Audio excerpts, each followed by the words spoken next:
It's Sea-Duck Again is brought to you by Hackensack Brewing Company and their Imperial Pilsner Auga, which was created in honor of the legendary DJs The Awesome Two. Thick Crates, pure hip-hop satisfaction. Check out their limited edition new releases available now on Instagram. Weaponized Records, an independent music label serving up underground hip-hop. The revolution will not be televised. It will be weaponized. And the Spit Slam Record Label Group. The Spit Slam Record Label Group, a Chuck D situation. Catch us on your favorite streaming platform, on Bandcamp, or visit our official web store at spitslamrecords.com. All releases are available digitally or on CD, with select titles available on vinyl and cassette. The Spit Slam Record Label Group. Throwback to the future sound.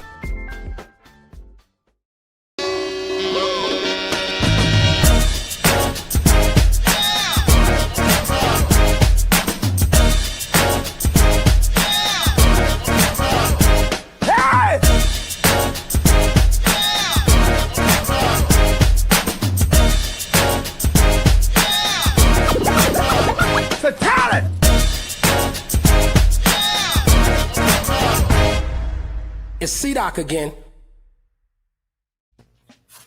Welcome to another Tuesday night right here on Channel Zero. My name is Sea-Doc, and welcome to It's Sea-Doc Again. If you don't know me by now, you never know. We've got a great show lined up tonight, of course. You know, that's what we do. Anyway, before we get started, got to introduce the crew. First up, she got her start in classic rap radio, the very first 24-hour all-rap station, KDAY in Los Angeles. Talking about Our Lady from the heyday of K-Day, Jennifer O'Jenny.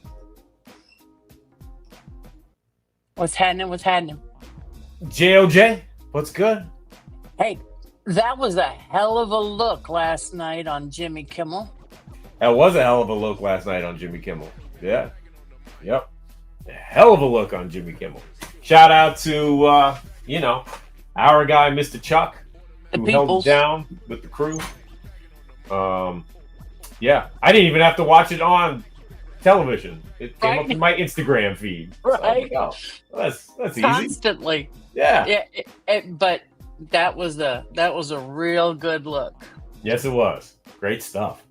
So, also joining us, of course, he has the dopest account on Instagram. If you don't follow him, you truly are nothing but a sucker. The Culture Clip King himself, Ultramag 7. Let me say something. Please. You know I didn't see that good look because I would have made about 30 clips of it. You need to send me that good look. Okay. It's all over Instagram. Where you been? Nobody tagged me. No. You think I hang out on Instagram all day? That's what you think I do? I'll send it to you, yes. I cook up the stew and step. That's what I do. Yep. That's what you got to do. That's what you got to do. What's up, y'all? How's it going? I'm mourning because Jimmy's dead. So come on, Doc. You don't get that? You said he deserved it. He did. He did. He's the one that said, "No, we're not supposed to go in there." Women will make you do things. Right? Oh Lord. She got to live with that. Yeah. Temptress. She's got to live with it, and he died with it. Yep, exactly. Fucking Jimmy. What a fool. Also joining us tonight, the man behind Chuck D's Rap Station Radio and the president of Rap Station Radio, the man behind Hip Hop Gods for a long ass time. They come from the Northwest Side, ladies and gentlemen. Please welcome Flatline. Good evening. Flat lazy. Good evening. Yes. It's a good evening. I should have got a drink. I was thinking about that. Yeah. So our guest is here. Why waste time, ladies and gentlemen? Please welcome to the show one of the dopest MCs and a great producer in his own right too. We can't discount the fact, man. They made a lot of fantastic records. Ladies and gentlemen, please welcome to the show the one and only Prince Poe. Hey, what's cracking? What's going down in the town? You are, sir. What's good with you? Man, I'm taking it all in stride. I'm grateful. I'm walking in a different grace, man. I'm in a different freedom right now. So I'm thankful. I'm just thankful because my headspace is just something to be grateful for, you know. Yeah. It's like, you know, I'm not even watching my words. It's just that I want to make sure that my energy is felt with immense gratitude, you know, and this is an honor to be on the show with y'all, man. You know, it's so funny. Like, Thick Crates is that's my brother, man. Actually, shout out to Thick Crates. We always talk very deeply every now and then, and it's funny because I spent 11 months with him during the pandemic, and it was quite an experience to wake up every day around hundreds of records. You know, right? Instead of waking up with taxi cab noises and drills from construction workers, I woke up just looking at lots of records. Right. which was really dope. It was dope. Yeah. But was it inspiring to wake up around lots of records? It was inspiring, but also, you know, that moment taught me a lot about being still and trying to get away from too much media, like specifically the news. You know, I've learned to stop watching the news so much when I was in Colorado with Crates. You know what I'm saying? I did a lot of movie watching. I did a lot of walking. I did a lot of live feeds on Instagram and Facebook. I got this movement called Just Building, and basically it's a platform to just talk about things and to see things in a better light. You know what I'm saying? Like, you know, to try to get people to see the cup half full instead of half empty. It sounds like the same amount of liquid in the cup, but it's definitely not the same theories or perspectives.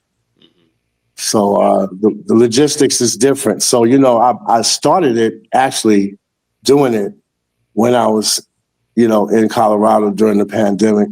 My mom's like, don't come back to New York. They dropping like flies, you know.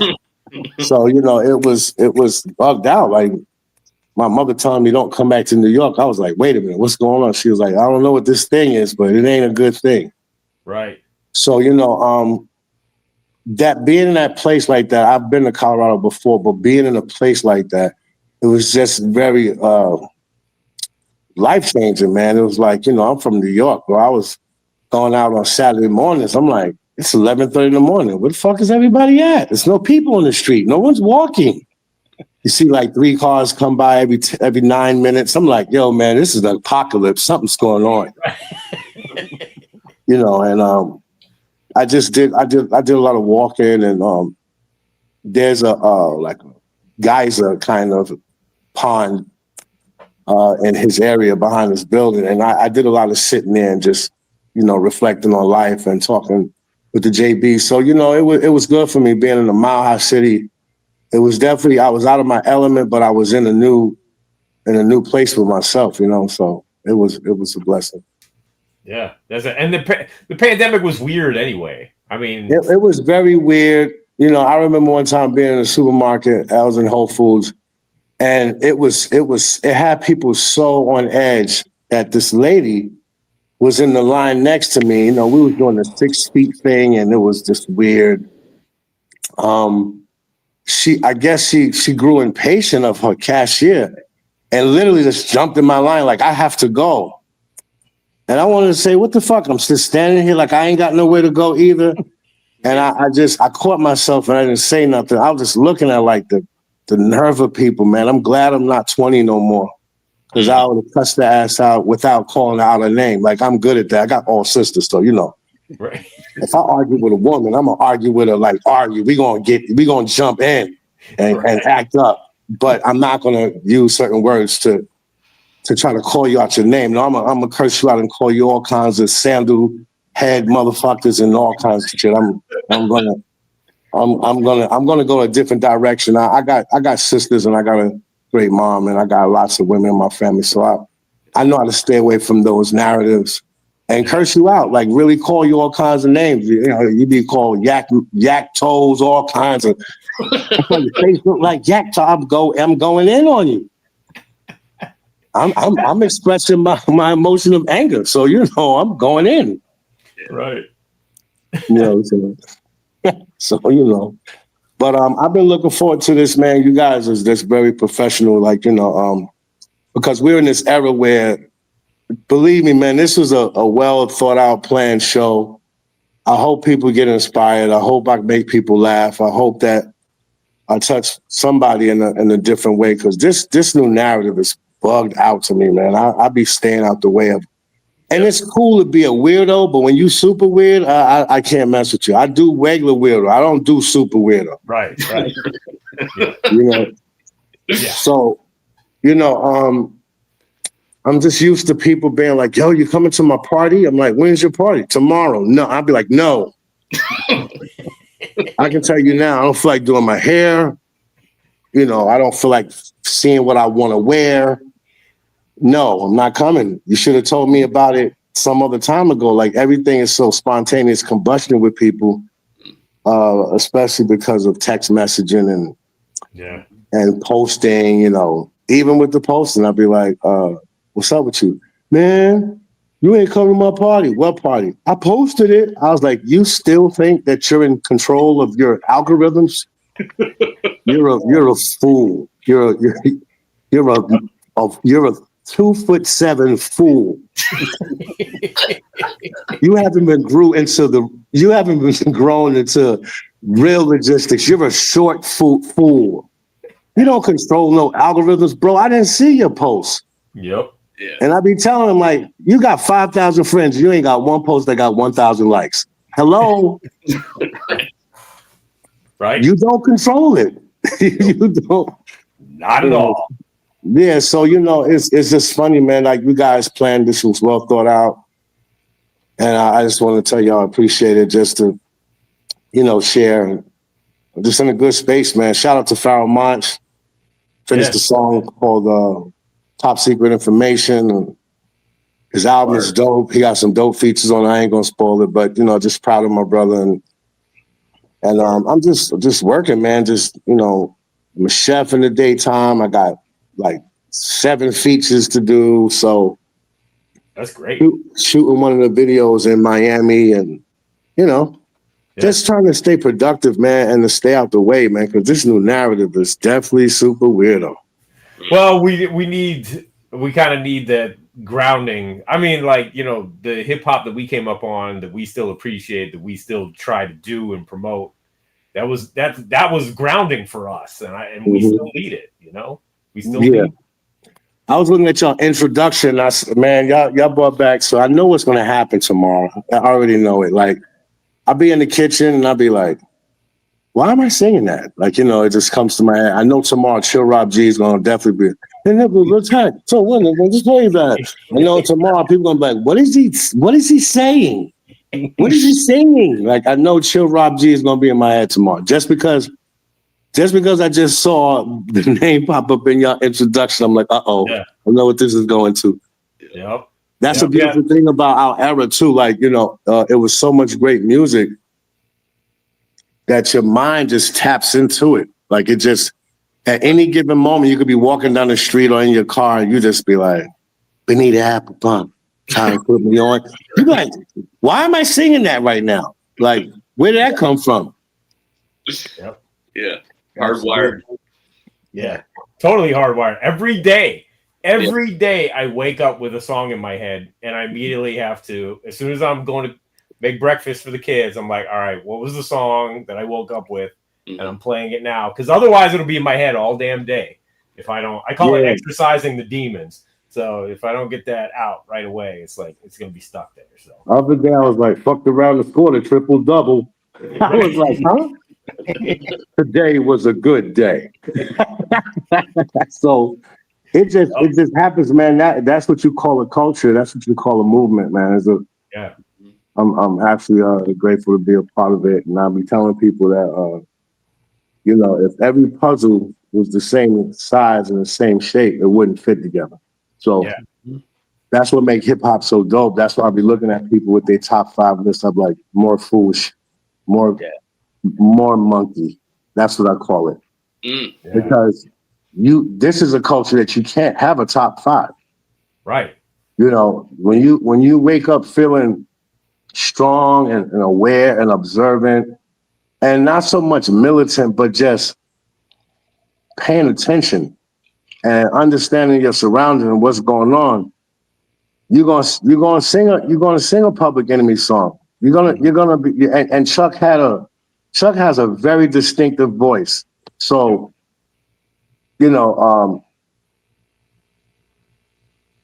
that's why it's another blessing to be on this show too, because it's like the guys that I came up with and came under are like superheroes. Yeah. You know what I'm saying? They're like superheroes, like Public Enemy and Houdini and Tub Rock. And as I keep saying these names, you realize that there's just too many names to say. That's why I don't tap into top 5 lists. It's too many. Yeah. Yep. I love Jay Dilla as an MC, not just a producer. Nobody talks about Oh No as much as they should talk about it. He's a genius. Right. Yep. Right. It goes on and on and on. Nobody mentions Latifah. Nobody mentions MC Light. So, and you can't forget the greatness that they gave this game. So that's why I'll be looking at people like, if you're going to do a top list, it has to be at least the top 250. Yeah. Minimum. Yeah. So, nah, man, it's just when I say I'm in a good headspace, I always, like, I took some time back to take one day to unplug. And the most amazing thing is that one day that you choose to unplug, watch how everybody calls it. Like, you'll get a call, and when you're on that call, there's somebody calling in on that call. And then you text them, I'll call you back. And you call them back, and then somebody's texting you, somebody's calling you while you're telling them you're going to call back. So now you got 2 people to call back. And I'm just like, all right, I'm going to end this by 12:30 noon. I'm like 12:30, this is over. Anybody else that call, if they don't have millions of dollars to talk about, then I can talk to them another day. That's why the only other excuse is my parents. If it's my parents, then it's exceptional. But right. It has to be one day. And then the thing that's crazy is now some of my friends like, I know it's Sunday, you're unplugging. I'm like, then why are you on the phone? You know what I'm saying? Like, and that's me proving that they don't know how to unplug. Yeah. You know what I'm saying? Yep. They can't even respect my little area of saying, I call them tomorrow. Because all they want to do is shoot the shit and see how I'm gonna make them laugh. And that's a blessing. That's a great thing to do. But it's like, when I choose that day, I'll be like, what am I gonna cook today? What movie am I going to watch? As soon as the phone go ring, I'll be like, I'll call you tomorrow. And I'm satisfied with that. And then, it's the funny thing about hip hop now is they made so much room for middlemen. It's getting a little sloppy now. Yeah. You see what I'm saying? It's getting a little sloppy now. Like cats just hit me up like, yo, I want you to give them a song. This is what we're going to do. And we're going to send you this amount of money. Then you're going to get on this song. Then I'm like, and then you do the song and you help people. They be like, yo, post it on your page, man. Talk about it. I'm like, oh, now I have to be a promoter. All right. I get it. I'm supposed to be a rapper, promoter, a basketball player, foot massager, and veterinarian and shit. Right. People are wearing too many hats, so you got to realize that every hat don't fit your head. Exactly. Very true. A jack of many, what do you say? A jack of all trades, a master of none. And I just know how to stay out that way. Sometimes people call me, I'll be like, I just don't feel like talking. I don't want to hear my own voice. How about that? Yeah. I don't want to hear me. Like, and when I don't want to hear me, it's always, all right, I'm gonna let you go, but yo, let me run this by you. I'll be like, this run by you shit is gonna take fucking 20 minutes. Yep. All time. And and it's funny because people don't realize how much that they be in their own head so much that when they do talk to somebody that's their confidant, they just vent. And sometimes I let them vent, but if it's about an issue or situation, by the next 2 times we talk, I need to hear a solution. I am not going to keep feeling this deja vu type of energy. And, and you got the platform of social media that's allowing people to just drop all their shit off on you. Like, Yeah. And it's interesting, man. It's interesting. Like people still mad at me that I didn't tell them that I had colon cancer before. Wow. And the reason why I didn't is because what if I announced that on social media and that was the day that you got a raise? Mm-hmm. That energy level is lowered. That frequency changes. Yeah. And that C word turns people into really, really unstable people. They get, oh, I'm so sad. And reality, when you're faced with a challenge, you're supposed to be like, you're gonna make it through. You're gonna be all right. Your energy should ascend. Instead, people are like, oh, I'm so sorry. Oh man. Right. And after a certain amount of that, man, it actually makes you sicker. Yeah. Because you start doubting yourself, you start guessing yourself. You don't have the courage and the same courage and the stand up to fight that shit. Yeah. When the doctor told me, I was like, what do you want to do? Let's get to it. Yeah. One, I felt better because I already changed my diet. So I'm like, this shit gotta go because I changed my diet. I do my little cheating, but I switched it up. So this not gonna stay with me. And a lot of my friends got mad that I didn't tell them that I had it, but I was like, it was just those little things that was happening. I was bugged out, life experiences. I was like, damn, man, this is a bad time. I got a show with Monch at Lincoln Center, man, coming up. And he's like, well, we gotta plan a date for your operation, and it's in one spot and all this sort of shit. So the bugged out thing was, I was like, Doc, what day you want to do it? He was like, I chose July 3rd. I really wanted to be like, you's a motherfucker. You're tapping my fucking phone, man. That's the same day as the show. The same day, man. So I had to make a decision whether I'm going to New York to do the show. And he's like, if you don't take this date, we're going to have to push back to November. So anyway, to make this story wrapped up it was a couple of few things that was very funny. My spirit was, this don't belong to you. This has nothing to do with anybody else. This has nothing to do with that. Well, if it happened to my auntie, it can happen to you. I'm talking about like internally and being thankful for my life. I just chose and said that this doesn't belong to me. This is not where I'm supposed to be at. Like, so because this is a temporary stop, let me just handle my handle. So even like the anesthesia team, I was cracking jokes. I was like, damn, son, man, you that tall. You never played ball before, bro?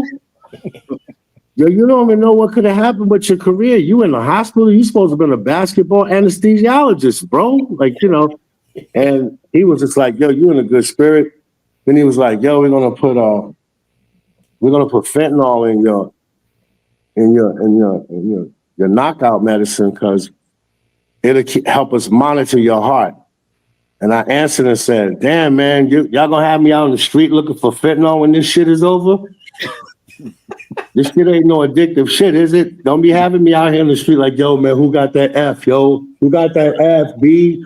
And he was like, yo, something's wrong with you anyway. But my surgeon I was like, yo, what TV programs do you watch? Because I was watching this thing called The Resident. Shit's dope. He was like, I don't have time to watch TV. Oh, yeah. That was a great show. That's a great show. So Great show, yeah. great show. So I'm like, you don't watch TV? He was like, man, I'll be in here trying to help people as much as I can. I don't have the time to watch TV. So I said, what do? You do something. You pick your nose or something. You do something. He was like, believe it or not, listen to 90s hip hop. I said, get the fuck out of here. You gotta be kidding me. I said, what you like? What groups you like? So he started naming groups and stuff. I was like, I'm gonna tell you something, but you ain't gonna believe this. I really wouldn't say this, but because of the situation I'm sharing, I was in a group called Organized Confusion. It came out in the 90s. He was like, you gotta be kidding me. I said, yeah. He looked it up. He was like, oh, wow, there you are right there. I was like, yeah. So the surgery happened, and when I came out, I instantly knew where I was at. I said, oh, wow, I'm a little sore. He's finished.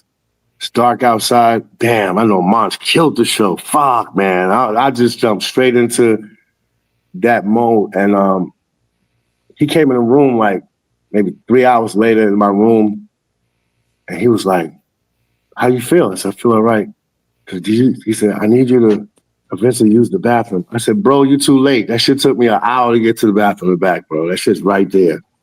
My stomach is mad sore, bro. So he was like, yo, you went to the bathroom already. Yo, that's good. I said, I know this doesn't belong to me. He says, well, you can go home tomorrow, but I wanted to say, man, you got some interesting songs in your album. I was playing your album during the surgery. So the assistant, like whoever was assisting was like coming in the room, smiling at me like, yo, you got some nice music. It was just a whole different vibe in the hospital. And to have your surgeon play your album. Wow. That's great. That was that touched my spirit. So, the nurse was like, anything I can get you. She was gonna get you like anything I can get you. They spreading words through the hospital. I was like, I need something like ice or something. So she bought this popsicle.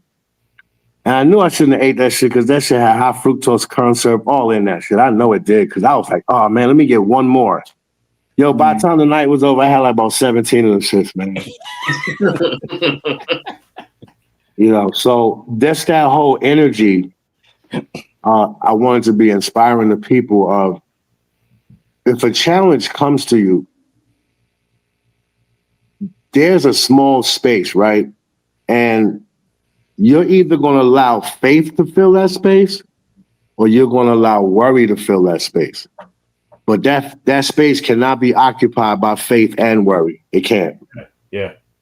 So when you fill that space with worry, I personally think that it brings down your energy. It brings down your fight back. It brings down your chakras. I think it does something to you.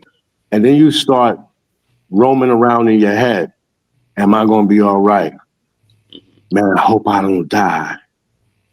And it gets deep, you know what I'm saying? But also, when I said about looking at the cup half full is, you forgot that you're here for a reason, a divine reason. Yeah. And you're not letting that energy fight and help you get through. You're here for a purpose. The two most important moments of your life is the moment that you was born and the moment that you find out the reason why. And even at 50, 55, people haven't found their full purpose. Yeah. Their full reason, because they spend too much time in other people's business. Yeah. They spend too much time worrying about what other people are thinking about them. Right. It's almost like brushing your teeth. Everybody spend time doing this shit. Oh, I want them to see the bright whites. You better get behind in the back for that fucking dentist, fuck your shit up and be like, hey man, you ain't been flossing correctly. And the back of your shit looks like fucking Armageddon. Your shit needs a lot of work, B. I'm gonna have to go up in your mouth a few times. You gotta brush the back of your teeth and the top of your teeth. So the point is that stop worrying about what people are seeing. You got to get to the nitty gritty of how to take care of your teeth and get to the back and the top So I use that metaphor because, you know, like I said, when I went home, I was like, damn, man, this shit is crazy. This dude just cut 4 or 5 slots in my stomach, and I didn't see this coming. But this is just a test of faith. And this too shall pass. And this too reminds you that life is not just, people always say it's short, but people don't really harbor on that. It's precious. Yeah. How valuable are you looking at your life? You keep saying, people spend more time thinking about how they're going to die than thinking about better ways to live. Yeah. Damn, I think I want to go to Maine and eat some lobster. You'd be like, people like, who's in Maine? Like, most people like, well, who you know up in Maine? I don't know nobody. I want to go to fucking Maine because I want to go. Yeah. You see what I'm saying? Well, I don't know. You shouldn't. I heard that it's lonely up. Man, you ain't heard shit because you don't know nobody in Maine. you going by stereotypes and what they showed you on TV. Yeah, all right, okay. Hold your breath. So, you know, that part, so, you know, and then the thing that was crazy was that people was hitting me up that night when I was healing and was like, yo, Mon shouted you out on the stage, man. People put their lighters up. And I was like, that's love, man. That's love, you know. The energy was there, you know. The energy was there, and more so the responsibility remained. People got to stop being scared of the doctor and go and see what's going on, because sometimes when you don't go, it's too late later on. Yeah. You know, and you know, and I opted out of chemo too. Oh wow.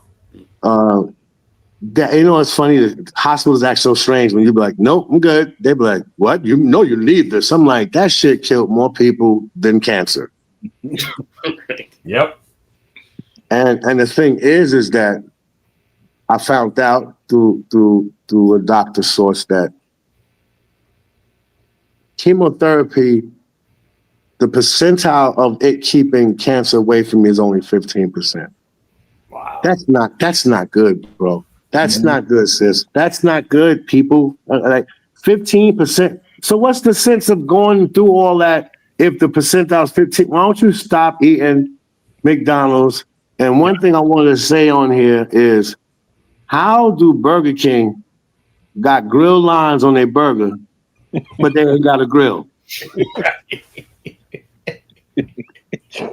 Right? You know? So I'm just like, there's nothing with fire or flame in that establishment. So it's like, y'all don't get it yet? Why don't you go home, buy a George Foreman or a Shark grill, Ninja, and put your own lines on your own damn burger. Yeah, for real. You know, and preserve your life, man, because they call it fast food for a reason. Yep. It's so convenient that people eat it. Yeah. You recognize the fish markets in New York got all their filet fish in the front of the store? All of them.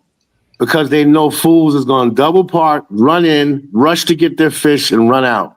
You can go in the same store and be like, go to the back of the store, pick your own fish, tell them how you want to clean it, and it's about $4, $5 per pound cheaper. Yeah. Mm-hmm. So they make money off of your conveniencing, off of your, I don't have time. Yep. I got to get it now. It's my money and I want it now. Yep. So, you know, that's that. But we here now. We here. I just wanted to share a couple of things on some Jew shit because, you know, there's a lot that's returning to the essence, man. And I think it has a lot to do with the psychology of challenges. Yeah. You know, God, listen, my dad used to say, I used to cry and try to think I'm gonna have my way. He's like, go ahead, cry. We can just stand right here for a little while. Go ahead, get it out your system. The more you cry, the less you pee. When I was about 8 years old and I cried one time and I tasted my tea, I was like, nah, this shit ain't cool, man. This shit's salty.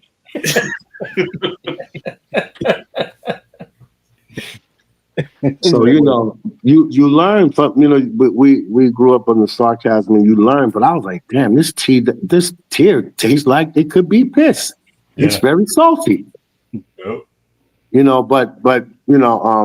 But seriously though, I people that's going through challenges or medical challenges, I would say stop sharing the story with so many people and spend that energy on fighting. Yeah. We live in a world where some things are hereditary, some things are genetics through the food. I strongly believe in chemtrails and all kinds of shit, because we live in a different world, man. And it's just, we're in a world where they're selling you seedless lemons. I'm like, how the fuck did you grow that shit if it don't have no seeds? Yeah. You're selling cotton candy grapes. I was like, I'm done. I'm fucking done. You took cotton candy from a circus and fused that shit with grapes? Word? That shit is the craziest shit to me. And the shit tastes like cotton. I tasted one of them says, I'm I'm good, man. That shit is the devil. That's just wrong, bro. And then up here in Massachusetts, I can't find a grape with a seed in it. Wow. In the whole state. Really? I can't. First of all, grapes has nutrients and oxys in it that are healing components. Mhm. And they used to use them a lot in hospitals. They used to take their patients to the roof and let them get some natural energy from the sunlight and vitamin D from the sun and eating grapes. They was like, nah, we need longevity money, so we're gonna stop doing that shit. Yeah. Yeah. Different time. Different time. Mm-hmm. Yo, can I ask you, because I always love to hear them, all the guests that we've had on the show that have worked with him. Do you have any Paul C stories you could tell us? Because he was just such an important part of hip hop history that not a lot of people know about. Rest in peace to Paul C, man. Paul was a very peculiar person, man. And one, before I get into this story, I was in interrogation for Paul's murder for like 7-8 hours. Wow. When they was doing the investigation, I actually showed up to his house. And but anyway, that was all the way crazy, but it was just weird because at that time, believe it or not, man, racism in New York was almost like right there on the same block as you. Like it was weird, man. It was just like, damn, this ain't the fucking 50s and shit. It was different. But Paul was kind of a quiet, shy guy. Until he got in the studio. When he used to he loved James Brown. If you would have been around Paul and talked any type of grimy shit about James Brown, he would probably lost it, kicked you out of his house, do like a kid tantrum. Like, what do you mean? What the fuck you mean? Like he would have lost it. And we used to watch him chopping up beats like with the 1200, and they're having so much limited sample time on each pad. It's just that he's like, and then you're like, what are you gonna do with that? That shit's like, I'm just like, oh shit, like he had it in his head. But one of the craziest stories is that we used to hang out like as boys sometime during the time where it was a lot of tension. And I remember we went bowling and shit, and Paul dropped the ball, so all the black people at the bowling alley was looking at him like, what are you doing? And shit was just like, we looking at him like, he good, he's fucking good, we good over here. So it was bugged out, to to be brothers with him, and and play, things like that happen, and you looking at black people like he's good over here. Like if y'all got some shit with y'all, don't bring that shit over here because we good over here. We're good. This is family. And he was a little shy, a little embarrassed, but he stuck it out. Like he stuck it out. He was a dope producer, but it was funny. We started with his brother. When we booked time, we was in the studio with Tim. We was like, put this together, chop that. Paul heard that shit, was like, give me that. I'm taking that group. he pretty much like housed us from his brother. Like, I'll do their sessions. You know what I'm saying? And the crazy shit is like Lost Professor was like in the other little production room. Young dude, he was young, man. And he was already like on the 1200. Young brother. Like, I wouldn't be surprised if he was like 13, 14. Wow. But yeah, Paul was a little shy, but Paul was phenomenal on mixing, man. Like he was like the first Bob Powers to me.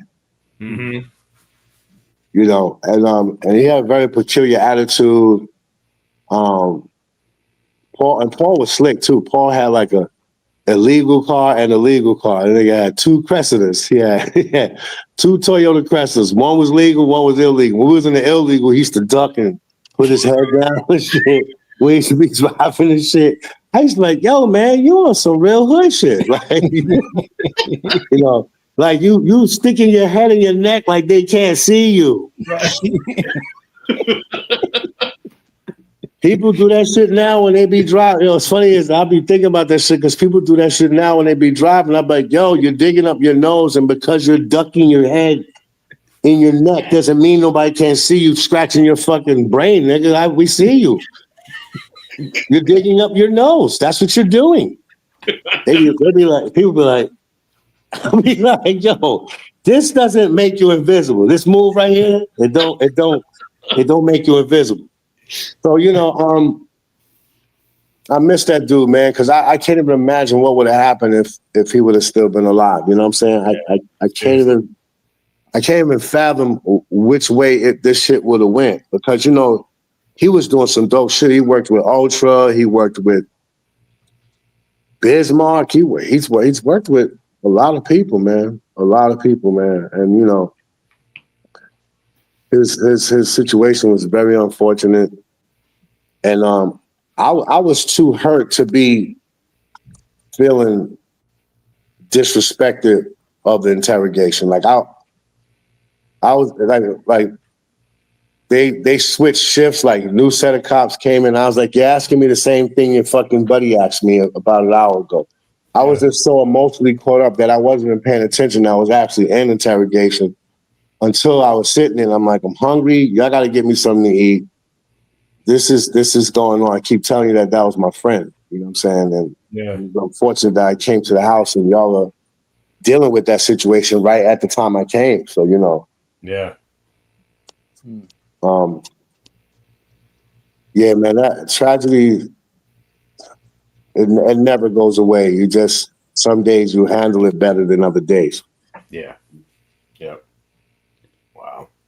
Yeah, no, I often say that, like, how different would the sound of hip hop be, of rap music be, if Paul would have got to continue on? Yeah, that would have been an ill dynamic. Like because you have so many people that was doing their thing and coming up. You had Marley and Premier and Large Pro and them came later, but you had like Rick Rubin and one of my favorites, Larry Smith. Oh yeah. And what people don't know distinctively is that Larry Smith did not sample. Right. So the reason why he's one of the best to me because he played that music. Yep. And made it sound like it was samples, you know what I'm saying? So yeah. Rest in peace to Larry Smith, man. I'll never forget that dude. He told me the story of how One Love came together, man. He is a funny dude. I know I cursed him. I cursed a few times. That motherfucker cursed. since his conversation is about having as many curses as he can have in the shit that makes sense. Like it, you know, I have to tell these motherfuckers, yo, and then the shit, I'll be like, yo, and I used to sit there looking at his face like, keep talking. This is school right here. I'm in school. Yeah. Wow. But you guys signed to Hollywood Basic. Yep. Yeah, Dave Funkenklein, right? Dave Funkenklein, God rest his soul too, man. Oh, Yeah. man. Dave was different. Dave was an independent thinker. He did what he wanted to do. Like, you know, that's weird because Disney was trying to get their hands in the hip hop, and it was like Dave Funkenklein, Casualty, Rockberry, Tim Reed. Actually, Tim Reed is Tim Reed Jr. from WKRP in Cincinnati. Yeah. Tim Reed. Yeah. And they did a great job just trying to keep it hip hop, you know, but it still was Disney. You know what I'm saying? It still was Disney. David Funkenklein was just like, this is what I want to do. They was like, weirdo. He was like, yep, hip hop. So, you know, it was a good experience as far as like understanding business. Mm-hmm. We were fortunate enough, like to have things done in a professional manner. Like, you know, I've heard the stories of labels being like, yo, you ain't got no homies house y'all can stay at while y'all do the show in that city that night.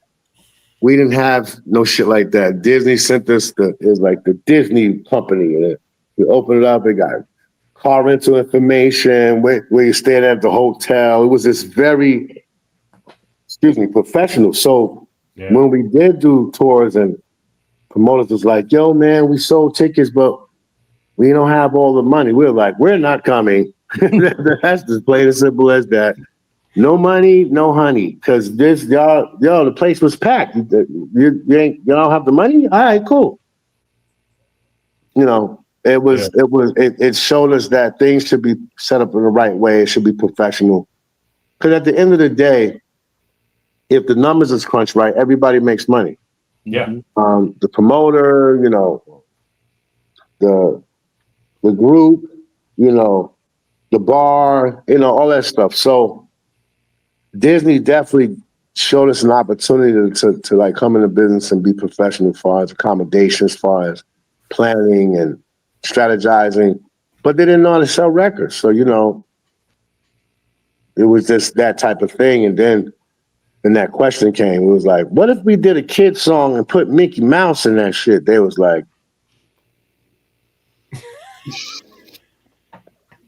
you know, that like we crossed the line. Like, hey, whoa, hey,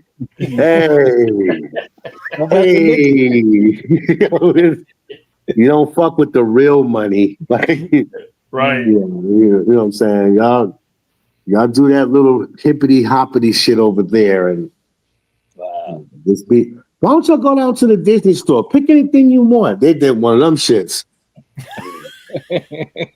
Go down to the Disney store and get your family some things. I was like, oh shit, like that. We just got dismissed from that shit. Like you're not going nowhere near the Big Mick. No, you're not doing that, buddy. So you know we was in the Disney store picking out $300 watches. Like, let's get 2 of those. Let me get that nightgown for my niece, and let me get those ears for my neighbor's daughter and shit. I was just that shit was crazy. That shit was just like they dismissed that shit. Like, nah, we're not mixing this shit together. Okay, let's just get that shit straight. Wow. It was just blatant. So, you know, but it was a lesson learned about business, man. And then when we just wasn't happy there no more, honestly, I can say it now because it's been years ago, we had to pay like $80,000 to leave.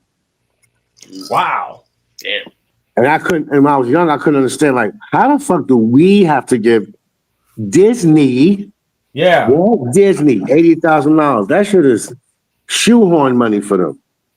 Right. but that's business. Mhm. If y'all gonna go somewhere else and do things under somebody else when y'all were signed to us, then y'all gotta pay us to go over there and do that. Yeah. And it was hard to understand when you're younger because you're like, I don't get it. They got mad money. It's not that. It's the principle of business. So, Yeah. It's Disney, and you Huh? don't mess with them. It's Disney, and you don't mess with them. Yep, you don't mess with them until you're Jimmy Kimmel. Thank you very much. But listen, when I was dressing dogs, who was the one that bounced a check? Disney. Wow. Wow. Yep. Bounced the check like it was a big old fat rubber ball. I can see that. Oh yeah. They big dogs that don't even know how to deal with the average person. Like Disney still owes me money. Like, and they're like, just go in the portal so we can release it. I'm like, the portal is fucking calculus, man. The fuck, I ain't trying to Yeah. spend 3 days figuring out that shit. That shit is mad complicated on purpose. Because most people that's getting big checks from Disney, that shit get handed to them. Yep. It's little people like us. They're like, go in the portal, set up your assessment. Yep. And that shit is. I'm like, man, get the fuck out of here. That shit got trigonometry and calculus in the fucking steps to that shit, man. I'm like, man, y'all bugging. Seriously. I'm a pretty intelligent guy. And I'm like, now what this shit does, then you try to call them, you can't get nobody. Yeah, I know. I see how it is. Yep. Oh, my But you guys got your masters back. We basically took our masters back. Oh, okay. Even better. Yep, that part. Yeah. Word. Y'all don't care about our music, we don't care about your business. Word. Right. And it's been long enough to where, it'll be some things on you because even some of the paperwork we signed wasn't too correct. Like it wasn't correct. So, but and plus then, I mean, why would you want to keep our masters? You don't understand the music. Yeah. Exactly. You're not interested in it. Yeah. You don't respect it. You probably never even heard it. Right. Right. So that to me is, where I'm at with it. And we move forward, man, but we basically just took our shit like, man, taking our shit. Get my shit back. Somebody looking at your record and you're like, I just bought this, and it'd be like the new Mobb Deep record or Public Enemy just dropped. You're like, man, get my shit back. I didn't even look at the credits myself yet. You trying to study my shit like that? Back in the days, it was that type of shit. Like, like it back. I didn't even see who produced on the fourth song, bro. Like, let me see. Give me the record back. Right. I know who still got my Lakim Shabazz tape, and I'm still hot about it. See? Right. Cats was stealing back then. Let me hold that for a second. Yeah. The word whole means half back then. Mm-hmm. Yeah, let me hold that. Yeah. Yep. Oh. I remember those days. Shit. Mm-hmm. Question for you from the audience. Prince's rhymes are deeper than a dimple. Who inspired him? Who inspired you in your writing?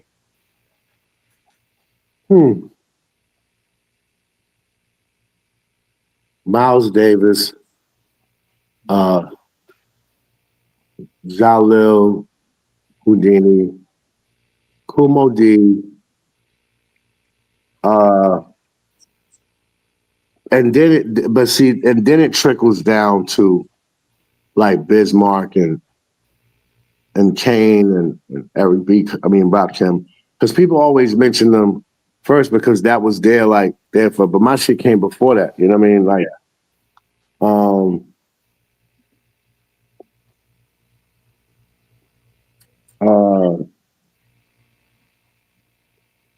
like Duke Ellington and James Brown said some crazy shit, and I used to be like, yeah.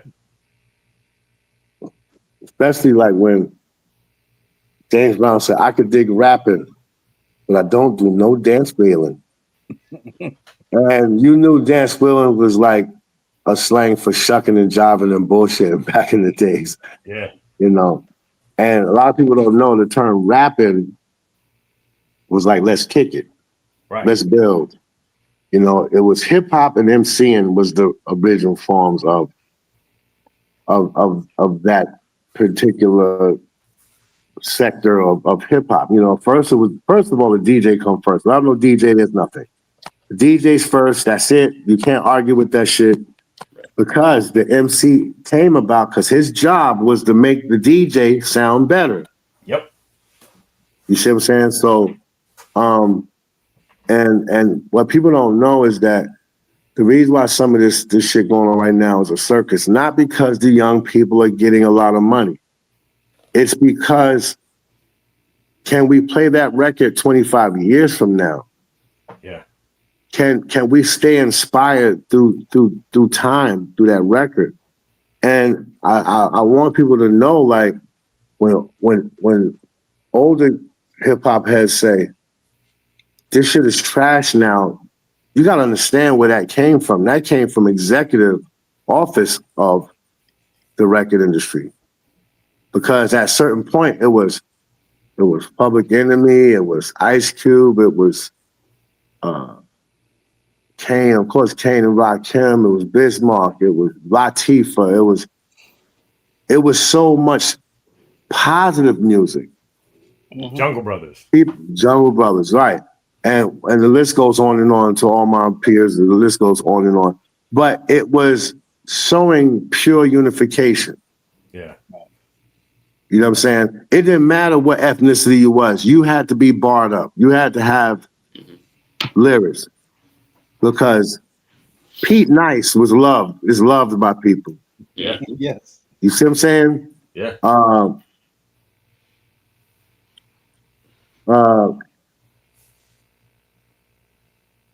The music got so powerful that people started identifying with who they are, having knowledge of self, and knowing how to judge one by their character and not their skin color. Yeah. And it was this all kinds of talent coming out the woodworks. And then there was like, no, it's too much unity. It's too much togetherness. It's too much community. And executives changed that shit. Yep. They started telling artists, oh, that's not what this. First of all, you're not from the street. Right. Where we're from, only way you got cops to come if you told them that another cop got shot. Or you told them that somebody's in your house and they're shooting, you know, something like that. But they didn't come to our neighborhoods or cared about what we they never protected and served us. So, you know, Public Enemy and X-Clan, that shit got powerful. Ooh, it got strong. And then they was like, tired of that fucking unity shit amongst all mankind shit. You had people from all ethnic backgrounds involved in this shit. Yeah. So they started telling the artists, that's not what the street wants to hear. You see what I'm saying? People was like, oh, Lil Wayne is exploiting women. I'm like, Lil Wayne got no power in this shit. It was what they were starting to sign. Yeah. You see what I'm saying? It was a whole lot of angry music, and it was a lot of angry music when we was trying to make peace. Yeah. You see what I'm saying? We was trying to find the peace within ourselves and the community and amongst people. And they deliberately telling kids like, no, nobody wants to hear that shit. So they changed the narrative of the music purposely. And that's what happened. So now people think they're telling their truth and saying they want to commit suicide, and they're popping mad pills and they don't know what to do. And then now you got young rappers dying and the results of that music being changed, and young people dying and having no type of like care for life. Yeah. You know what I'm saying? And don't even understand that you don't even know what you could have became. Not just you might have $1 million, but you might have made a difference in the world that nobody will never forget. Yeah. That's bigger than your money. Yep. So I say, you know, I feel bad, like, you know, and then people is trying to use the power of separatism, which that's how you control the whole room. You control all the people by acts of separatism. The whole racism got people in a delusional uproar because you either rich or you're poor. Yep. All that shit you talking, bullshit. Yeah. You see what I'm saying? Because most people don't know history of the other person's culture. I happen to know some history about different ethnicities of people. And even like when people come into this country as foreigners, what they're not talking about is they've been watching mad Law and Order repeats and Hill Street Blues and all these shows that show Black people in a negative fashion. So when they come to this country, they're like, oh, look at the guy right there. He sells guns. I'd be like, I don't sell no fucking guns, man. This is my car. Right. You see what I'm saying? So they're taught by TV. They don't have a community over there with people from all ethnic backgrounds where they're like, so how did you grow up? Where did you live at? What was it like? Everybody's just making assumptions, and assumptions is the index to the book of ignorance. Yep. You don't know shit. You going by what somebody told you. Just like people was like, yo, you better get that needle, else your life ain't gonna be the same no more. I'm like, you went to school to be a pharmaceutical distributor or something? Like, how are you telling me what the fuck to do? You barely can do the job you got now. You don't master what you do now. You're telling me, yo, you better get that needle because it's gonna be the last days for people that don't get that needle. People started dropping. That's why I said this is a delusional world. But when it comes to hip hop, they definitely changed the narrative. And instead of the people being like, I don't want to see about shooting and killing because I live that shit. I live around it. Yeah. I'm in it. I don't care about that. Instead, people started glorifying it. And the most people that was glorifying it was the ones who got bullied, the ones that never been seen, the ones that wanted to be popular but they wasn't, and they was shy and and scared, and they, that's the ones who become cops. Those was the ones that was like, yeah, I got an attitude and a gun. They felt like they were being accepted. Yeah. But then you got the other people that's wanting to tell their story of actual struggle. Yep. But how many times we're going to hear about your cousin got killed? It's a problem that needs to be changed systematically, not in hip hop. Hip hop is just expression. So, but they definitely changed the narrative and they stopped signing groups that was talking about being fly and living, and it just took a turn for another way. And then people always thinking is like, oh well, it happened when NWA came. No, that was a part of the struggle too. Mm-hmm. The same way broken glass everywhere, people pissing in the station, must don't care. It's the same narrative. Yep. It's the same narrative, but the point what happened was they started only selling records that were violent and derogatory and disrespectful. You had Public Enemy and you had like Diggable Planets. Mm-hmm. You had your variety. But even with Public Enemy, they was talking about change. That's what people was forgetting. They was talking about change and justice. X-Clan talking about the same thing. KRS-One talking about the same thing. When that shit got too heavy, they said, fuck all that unity shit. We gotta get that shit the fuck up out of here. Yeah. If you think about, you just talked about NWA. The difference between their first album and second album is almost night and day. The first one was revolutionary.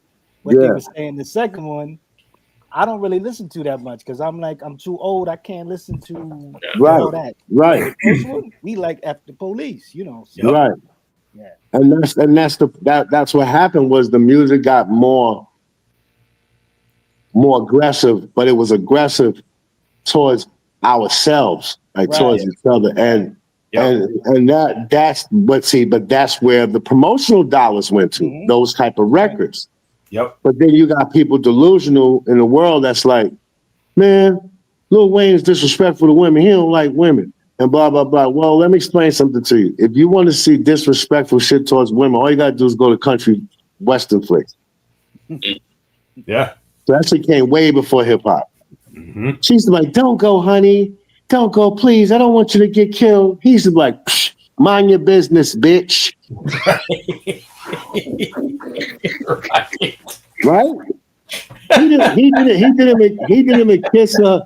He didn't even kiss her and said, I'll be back, babe. I'll make it back. He was like, mind your fucking business, bitch. And this was in black and white. Yep. You know what I'm saying? So, you know, people don't take out time to study timelines of things, to put things in order. And that's the most important thing because, you know, when you start putting timelines, you're like, wait a minute. Wait a minute. You can figure out certain things on your own. But, you know, and listen, I love a lot of these young dudes because sometimes when they don't say the word fully through, it sounds like a new slang to me, especially when I finally get to understand it. But when Lil Baby talk about getting his grandmama house, when rappers say things that mean something, I could deal with them. You know what I'm saying? Say something with some substance. You know what I'm saying? Like, you know, talk about how you came up and how rough it was. But, you know, like when Lil Wayne said, I made it to the top, but I ain't jumped yet. See, that, you know, that says to me, like, yeah, when you get to the top, people will drive you crazy. Mm-hmm. So be careful of what you want to be the most famous and the biggest dude. Be careful because it might drive you crazy. Yeah. Yep. You know. Hey, Thick Crates wants to know, can you tell the story about helping Pharaoh get started writing rhymes?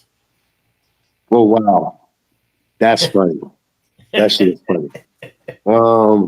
I mean, I love telling the story because I love saying his first rhyme. But he was a beatboxer. Oh, wow. And we used to make the cassette tapes.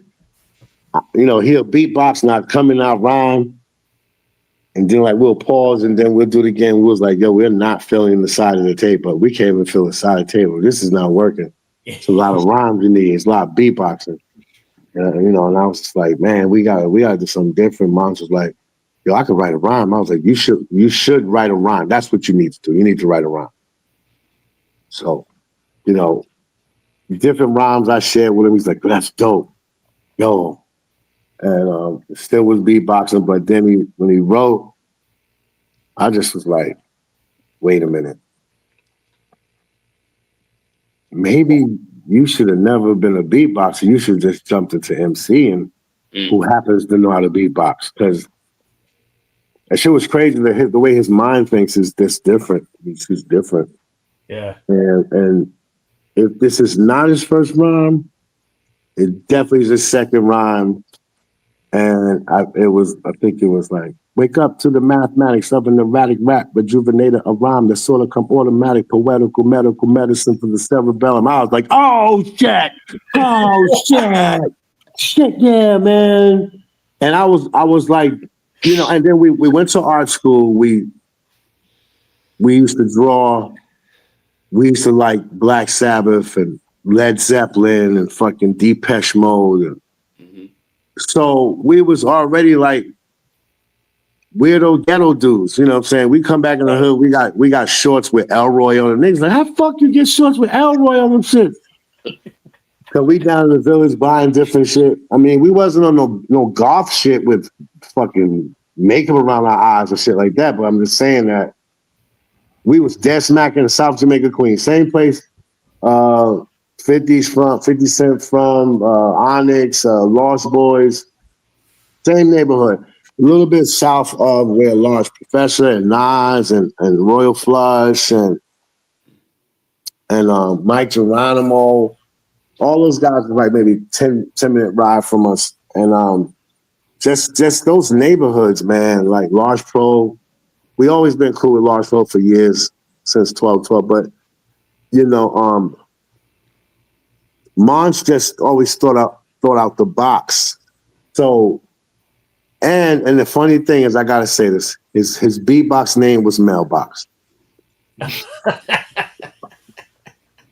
And as funny as that shit sounds, as funny as that shit is, I'm like, how you come up with that out of all box of the word box you use? He's like, mailbox. I was like, oh. So that simple intelligence of choosing that name alone. Mm-hmm. That's great. Lets you know that he's going to be different. Yeah. Because, it could have been beatbox and such, big box from the barbershop. It could have been anything. He was like, mailbox. I was like, oh, you can't make this up. But the thing is, we put that work in. Like, I think I was over Monch house maybe minimum 4 days out of a week. And we was writing. And, and because we went to art school, Monch would write like 2 lines and then start doodling and draw a character and shit right on the same page. And then, like, his mom's made us breakfast. She's like, let me get him prepared for the rap day. He got the hip-hop moms. His mom's a straight hip-hop. Wow, that's dope. His moms will allow us to blast the music all day. My moms would have been like, turn that shit up again, and I'm shooting everybody. I'm just going to open the door and just start letting off. And whoever catches, just catch it. Because you're not going to be playing that shit loud. Nah, my mom's wasn't like a big cursor. She wasn't a cursor at all, but she wouldn't have. She supported from a distance. So I used to walk over Mom's house every day. I mean, he lived 2 blocks from me. So, yeah, man, that's the story. I know Crates wanted me to tell you that because, he's just a natural lyricist. Some people are just natural, and Monch is just a natural lyricist that the way he puts his stuff together is very scientific. He's very critical of himself, but also he'll take something he wrote like 3 months ago, 2 lines, and then make 2 lines now, and then and put like all type of crazy stuff together. So shout out to Foul Monch. Yeah, that's how he became. Yeah, I told him your name was Mailbox, bro. Sorry, had to let him know. Special delivery. Mailbox is great. I love that. That's fantastic. Yeah. That's fantastic. Hey, Large Pro, I gotta say, one of my all-time favorite remixes, the Stress remix. I got some of that too. Yo, man, bro, this shit is it's just one of the all-time greats. The intro he did that on 1200. Wow. He did that on the 1200. Wow. But what's crazy is that certain people pick names and it really, really, really fits them. Like Large Pro really fits him. He ain't normal. He's from another planet. He's definitely from another planet. Yeah. And the reason why I say that is because like the way he used to put beats together is just bugged out. Like you can't, when he's like hitting boom boom boom tap tap tap boom boom boom tap tap. When he's doing it, you just don't even know where he's going with it. It's like sometimes you can hear producers, you be like, yeah, it's coming. I hear it. It's coming. Not with him. It just be something's going on in his brain. But one time, what I will say, and I knew he was a master at what he does, is when we had to stress the original version of the song. So we went to his house, like, check this out. What you think? What you think about this? And, he shook his head like, You know, and if you know Large, he'd be like, word, word, word. Now, this is what bugged me out. He got about 30 crates of records on the floor. Word, word, that's hard, word, word. He went to a crate. He went to the crate and was like, did Buck Wild use this? I was like, you gotta be kidding me, man. You gotta be kidding me. How you gonna remember the specific crate that the record he sampled? You're not from here, bro. You're not from here. Out of all these crates of records, you're gonna sit. He was like, word, word. And walked through it, like all through some crates. He was like, is this what he used? I was just like, yo, bro. I gotta I actually met you a while back. Shout out to my homegirl. I know you're friends with my homegirl Kira, and I met you at the Brooklyn Hip Hop Festival. This is like, oh wow! Shout out to Kira. Yeah, that's dope. Yeah. That was, and we was across the street from where they had the performance. Yeah, that's where we met the Skelly guy too. Yeah, Skel. That's my man. Yeah. Yeah. And yeah, because he gave you the shirt. He gave you the. Yeah, I remember. But I remember I asked you, but if you could tell us again, in the remix, you say you left your rhyme on the dresser. Yeah. So that obviously that's a real thing. You put it in the rhyme, like. Yeah, and I improvised the rest of it. Like, I improvised the rest of the rhyme. And even the stuff you hear me saying, like I shout out my man Dalu that passed away, and and my job wasn't so much to always be the illest. My job was to play my part of a group. So like I always wanted to make sure that when I style different from Munch. And we might have had friendly competition, but it was very friendly. My job was to either be the organizer of confusion or the confusion of organized. That was my position. On the strong 9 times out of 10, like when that beat, Monch made that beat. So when I was like boom, boom, when I came over the crib, I was like 9 times out of 10, I'm gonna want to rhyme, but nobody shines brighter than the Monch. Like that's the chorus now. I was like, you can't take my rhyme from me and make it a chorus. That's my rhyme. Are you just taking? That's my bars. That's whatever we were saying. I was like, that's mine. He was like, nah, B, we need that for the chorus. And we end up turning it into a chorus. Right. So, whether you write the rhyme before you write the chorus, whether you make the chorus up before the rhyme, one thing that I've always felt that was very important was I shouldn't have to have a fitted format to do something. Like when we went to radio stations, I never was like, yo, just put on another beat. No, I don't like that one either. I'll be like, whatever beat come on, I should be able to smash it. Right. So whenever challenges came up, whether we had to write the rhyme before the chorus or the chorus before the rhyme, I always wanted to be able to be versatile to do both. I never wanted to be pigeonholed. So, and I realized that I'm not for everybody. When I said this in a rhyme and I was expecting, I'm like, yeah, everybody gonna like me for this. When I said you drop G's, I drop seeds by the curb for birds. And people was like, nah, I ain't get it. I was just like, oh, okay. Never mind, man. Never mind. And it was something that was very simple. And there's a lot of times I say simple stuff, and sometimes the only time that some of my friends will catch it, but I'd be happy when Monch catch it. He'd be like, yeah, that's hard. And And then I'm satisfied because you're gonna hurt yourself trying to satisfy everyone. You gotta be a peculiar person. Like, even like on numbers.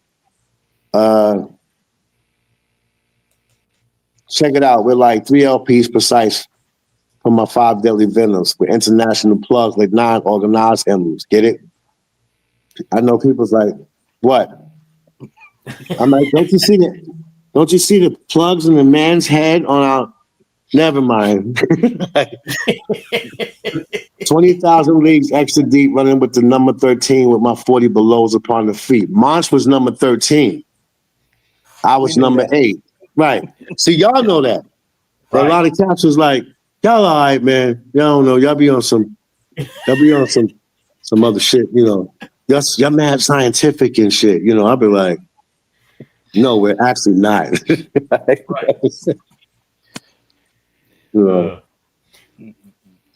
Thick Crates also said OC had told stories about working heavily trying to write rhymes that would impress you guys. You talk about working with OC in his beginnings. Well, Ole lived across the street from Monch. He used to come over a lot. He would share rhymes with us. I know sometimes we was like, that's all right. You're getting there. He'll be like, fuck y'all, and leave. You know what I'm saying? So, and sometimes I think we frustrated him on purpose because we knew he was dope, and it was about being doper. It was about helping each other grow, always help each other grow. But I know definitely, like, he was styling, and I know one day I was like, we gotta put him on a song, bro. Like, he's with us all the time, Yeah. He's always there. He's, he rolls with us. If he's not in Brooklyn with his cousin or with his girl, he used to be with us a lot of times. So, and my thing is that I've always been around people that wouldn't think about putting you on. And I never was that type of person. Mostly everybody that rolled with Organized Confusion is because I put them on and said, Monch, we should put these producers down. We should do that. People like, all right. Monch always was down with whatever I wanted to do. And at times I felt like, damn, I wish I could just be an MC. But he also relied on me to make sure our business was straight. So I felt like I was torn between being an MC, but really being like the correspondent of the group. Yeah. And I think sometimes it did kind of make me feel like it was taking away time for me to, to master my craft. But at the same token, it made me feel satisfied that we had our business straight. We was going to be, on point when we leave town and, things were going to be in order. You go into strange places and, you just don't want to be wandering around and not knowing what's going on. So, it was also a satisfaction because, I knew that we would be okay. And then also, too, the love that Monch showed on some, I trust you to make sure we're good. Mm-hmm. You're my brother. You got to make sure we're good. Like, we're from the same hood. And you got to make sure that we're good. Nice, like, yep, I'm going to make sure that we're good. So, it's definitely a brotherhood there. But, like, certain things I've said, and Monch heard songs that I never put out. And one thing that I like that he does is he'd be like, sorry, I'm biting that shit and taking it. I don't care. You're my brother. I should be able to do that. And I'd be like, okay. Ooh, somebody got some action going on. Yeah, some down in sleepy ass Freeport. Some shit going down. So. Oh, you out Long Island? No, Freeport, Pennsylvania. Oh, okay. All right. He said no, that other Freeport. Yeah, the one nobody knows about. Yeah.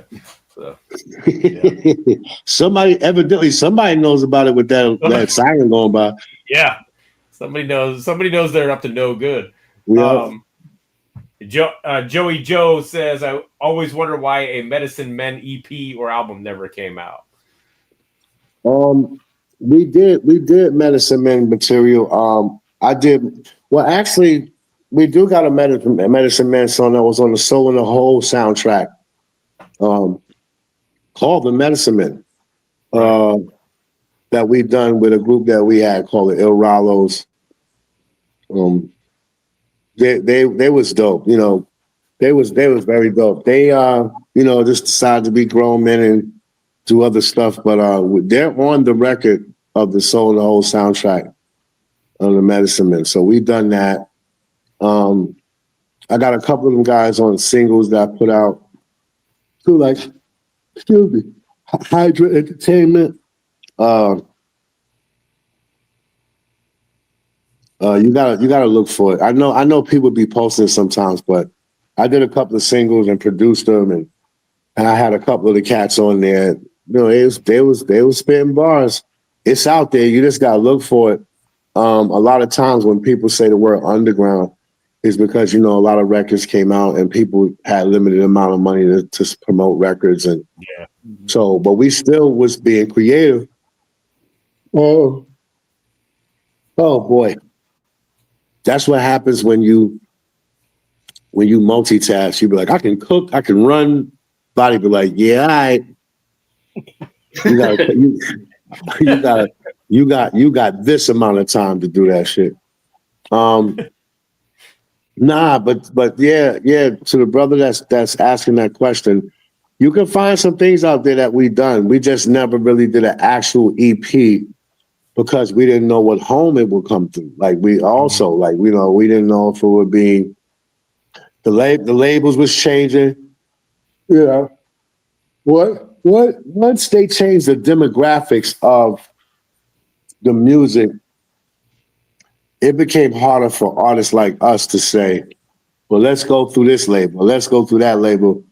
Because everybody wanted you to talk about killing, you know, and killing your own peoples and what drama you had. Like, you know, it's weird, man. Like when you grow up in that shit, and you see one person one day, you don't see him the next day, or you visit them in a hospital, or you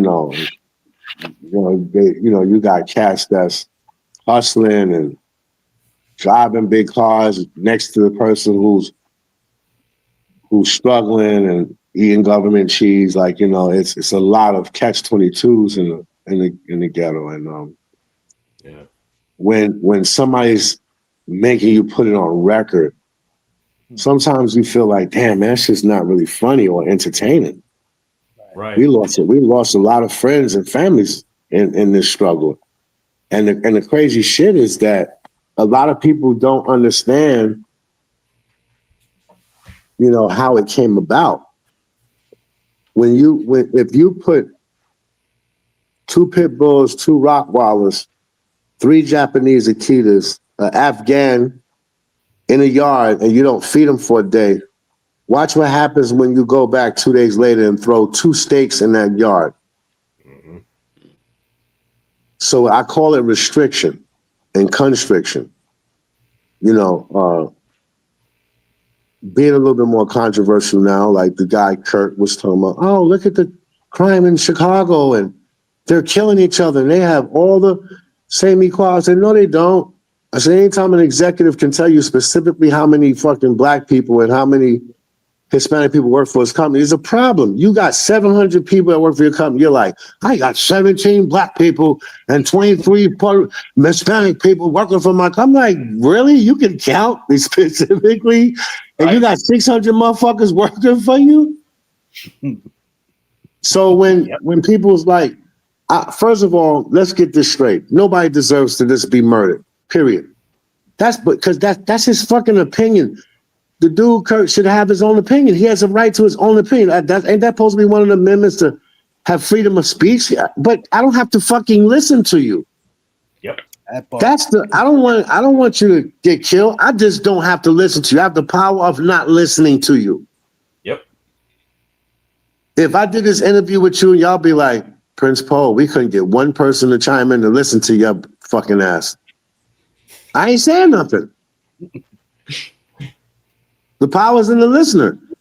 But my thing is, when I heard him talk, I was like, oh, you're skipping around the whole history of not only slavery, but times where they were indigenous people building businesses, trading and bartering, giving out jobs to the less fortunate around us because they couldn't find work everywhere. And people came in and bombed and killed them. They're not.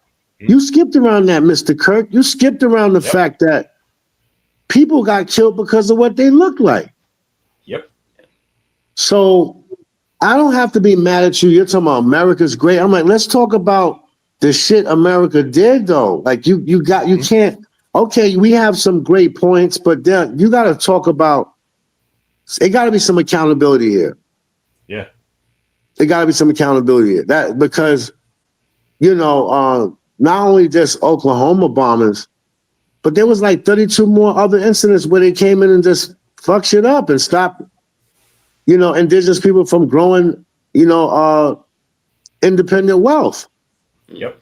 There was times where it was businesses thriving and they were coming with that fucking community board meeting bullshit and be like, oh, by the way, we're raising the rent and leasing prices by 33%. Like, so who's going to be able to afford that? Only people with generational wealth.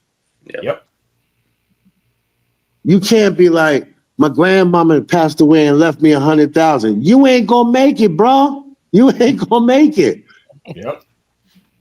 You need generational wealth to keep up with some of this shit that's going on. And that's how people got squeezed out. People from all ethnic backgrounds got squeezed out. As I say, no money, no honey. That's it. Yep. So, and then what I wanted to say was a lot of foreigners come here and see their history and their tradition is to build the money up and send them here to start an established business. Mm-hmm. So they support, and then the person who's coming here has to pay them back like a bank. Right. But the percentage will be 3%. Where the fuck am I going? I ain't got one cousin in Africa. Yeah. Yo, Afro-American. I'm like, I don't have one cousin. So who do I go back to? Right. You see what I'm saying? So if the past was destroyed, what generational wealth can I have? Right. They wipe that out before it can really get started. So that's where a lot of people don't get it and they don't understand history. Yeah. You know what I'm saying? They don't understand their history. Like I said, me personally, there was people that I disliked, but I've never in a million years can even conjure up the type of mentality to want to hang somebody and burn them. Right. That's some pretty fucking strong evil shit right there. Like I can't even fathom. Wicked. Yeah. Yeah, and the thing is, I'm speaking on it because it's being walked around, avoided, danced around. How David Chappelle saying. That's what people are doing with the shit. Yeah. And then you got people online. Somebody told me on Twitter, not on Twitter, on what's the business shit everybody do business on? LinkedIn. I said something about the bombers and how, the Oklahoma was just like one of 32 bombers that happened in different places, Newark, LA, all kinds of places. But anyway, she was like, can we just move forward and get along? I was like, that's the problem. Right. Yep. I can't come to your house and burn it down and be like, what's your new one? Let's just be friends again. I got you a mansion now. You're gonna be like, yo, my fucking childhood favorite football was in that motherfucker. Yep. You fucked my trophies up, bro. Like I got pictures. I got a picture with Ben Stiller, and you destroyed my shit. You can't just do that to people. You know what I'm saying? So my thing is that, until we are able to share our ethnic backgrounds, share our history, embrace it, and then try to move forward, this shit's gonna be the same shit. Yep. Gonna be the same shit. And I tell people in my lives all the time, the only people that we got is us. And that's morals, integrity, responsibility to defining one's character, to treat people how you would want to be treated, no matter what they look like. Because they showed you the utmost respect. Now you should outdo that respect by showing them more respect and showing them more love and open it up to them. You know what I'm saying? But you also got to watch out for the destroyers, the culture vultures that think it's cool to be like, yo, so what do you think about such and such when he said that about you? I know that shit is offensive. I'm like, really? Let's get back to the fucking music, man. Like, come on, man. Yeah. You know, it's sad. It's sad that we came up in constructive criticism and friendly competition. Now it's like, yo, my new album is coming out. It's much better than Drake's album. I'm like, really, bro? Like, you just couldn't continue to advertise your record and shit? Like, come on. The need to stay relevant is turning into some prostitution shit. Yeah. Yes. You're a whore because you're like, yo, he had bought this motorcycle from me. He was mad dirty when he bought it. Like, I'm like, huh? Yo, you know Nas ain't got more money than me. I'm like, what? Like, bro, leave Nas alone. Nas had money for a long time, but more importantly, he was a child making music better than you. Yeah. That part. That's right. Yep. You a grown man making music. He was 16 and his music was busting your ass.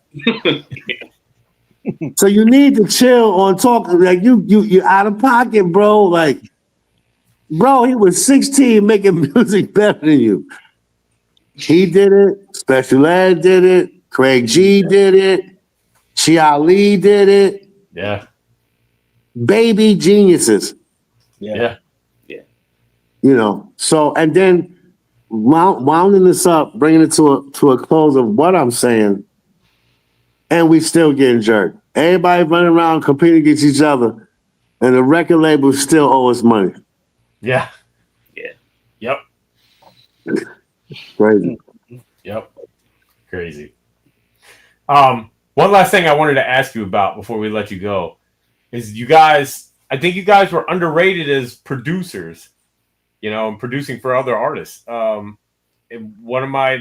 favorite joint of mine was Funk Soul Sensation. Wow. I the gifted one. Man. Yeah, bro. That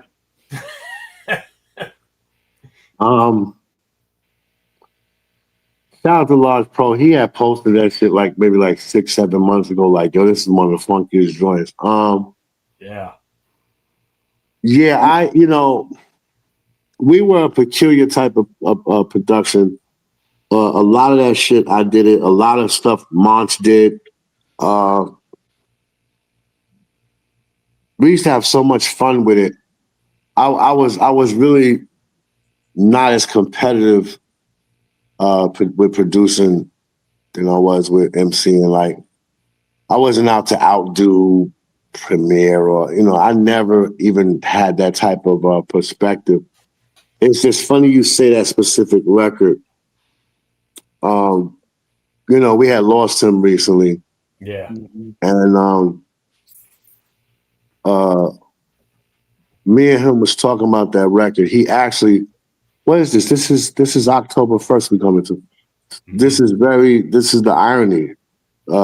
Jim was at my house last year for Thanksgiving. Wow.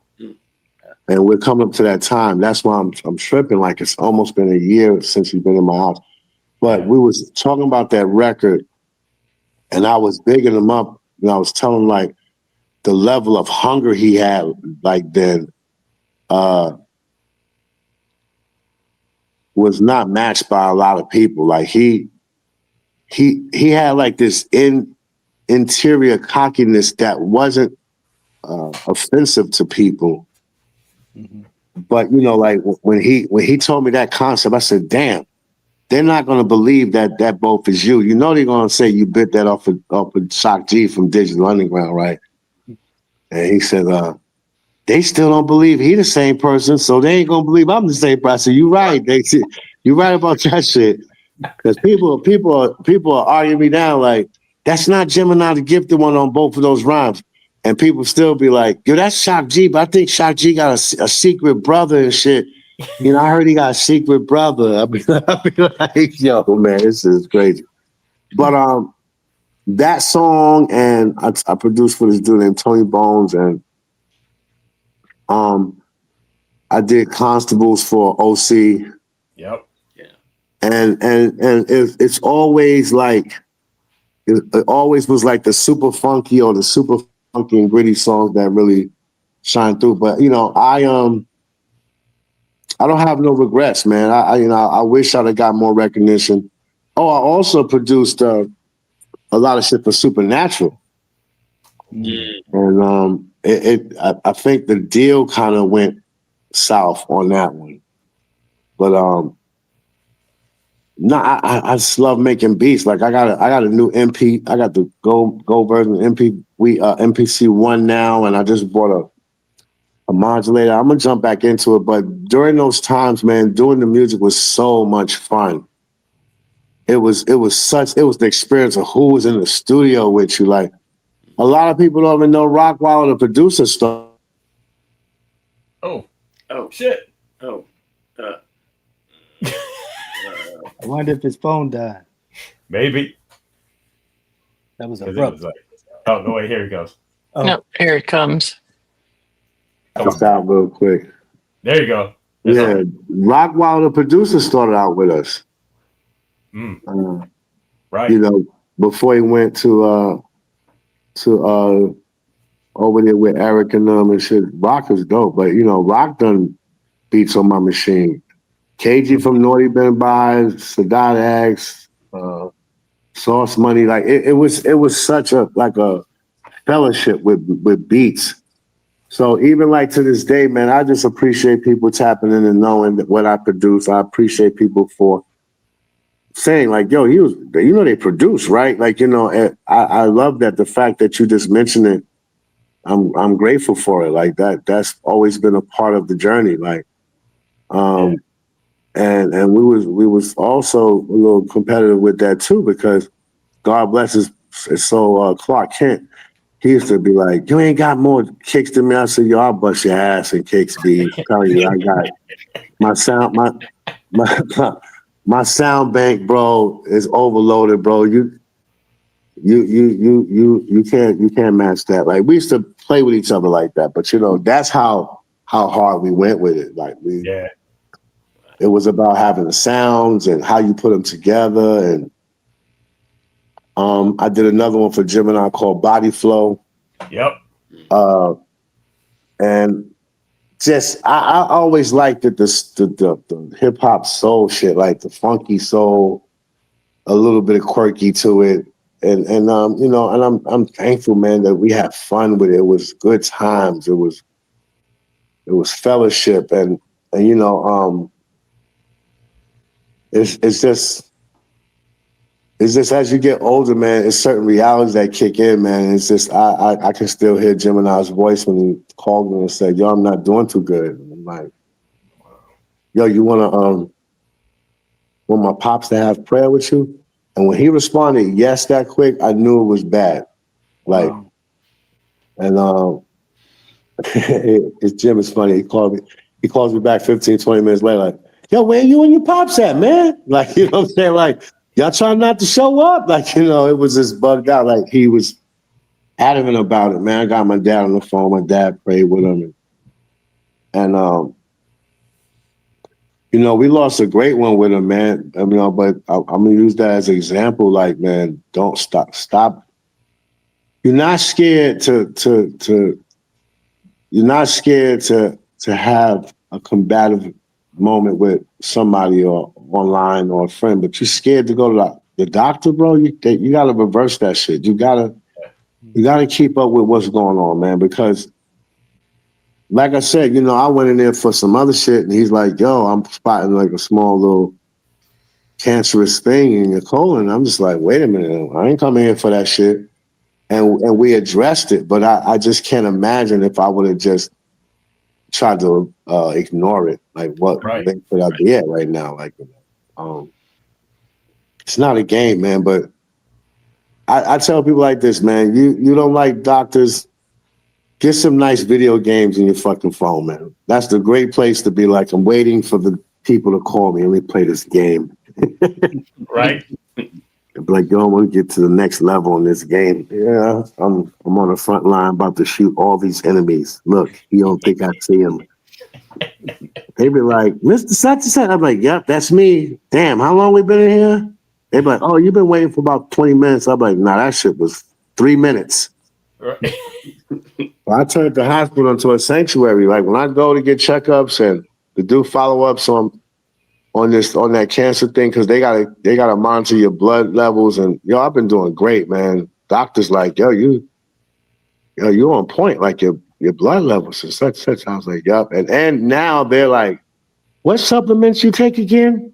So if you tell them like you on some like berberine and soursop and chlorophyll, they be like, write it down. I'd be like, man, y'all better not try to fucking get my shit discontinued. Right. You know what I'm saying? Like, don't mess with my shit. Yeah.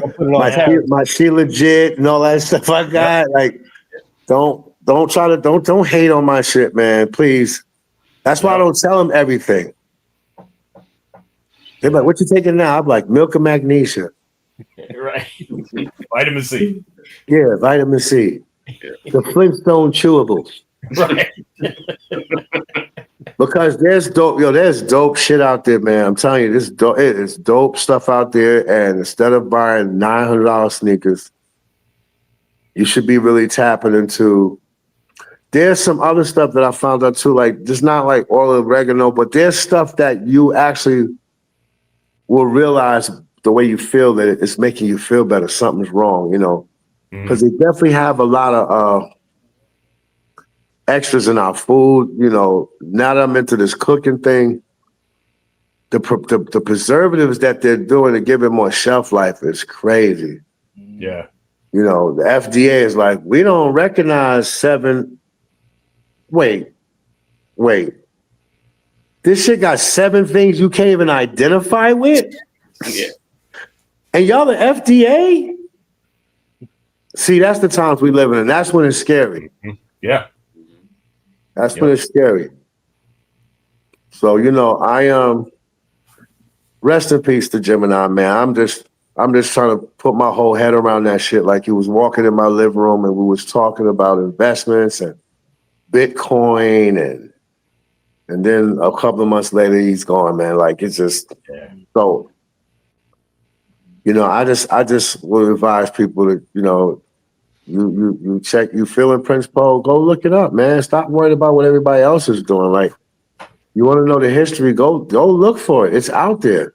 Yeah. I appreciate it, but have the experience yourself. Like, I do these platforms, one, to salute and pay homage to you guys that's allowing us to still speak.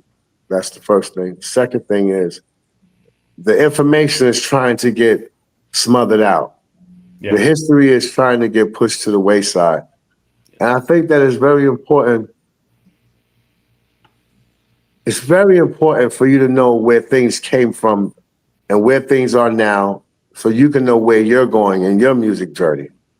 Yeah. Whether you're a producer, whether you're an MC, whether you're just a listener, it's dope to be like, I like MGMT. I like Outkast too. Right. I like Organized Confusion, but I also like Joey Badass too. Mm-hmm. I like Eric Sermon's solo album, but I also like fucking the Bangles. When you have a variety like that, your life is way more fulfilling. Yeah, totally. I'll be like, I'm gonna listen to The Police today. I'll be like, walking on the moon. Yo, man, that has been my low key, no lie, that has been my shit lately. I've been revisiting that album. Yes. Like a lot. And then you could tell the Police was cool with Bob Marley, and Bob Marley was cool with fucking with Elton John. I'm just saying, man, the shit was just. Yep. I don't know. The shit was just universal. There was a lot of love because you heard a lot of influences in other artists from other artists. And then the other artist was like, yo, you rock that shit. I'm glad you didn't fuck the shit up. Like, you know what I'm saying? Right. Like, you know, Michael McDonald. Yeah. The Doobie Brothers. I call him my white uncle. You're not gonna make me ever stop saying that shit. Right. He's incredible to me. Like, you know, and then I heard the story that he sent his lyrics back to Patti LaBelle in 6 hours. Patti LaBelle was like, oh my God, how did he do this? The song they did together, he sent his vocals back to her in 6 hours. She didn't even finish putting the song together. That shit was crazy. On my own, right? Huh? Yes. On my own? Yes. Yeah. Yep.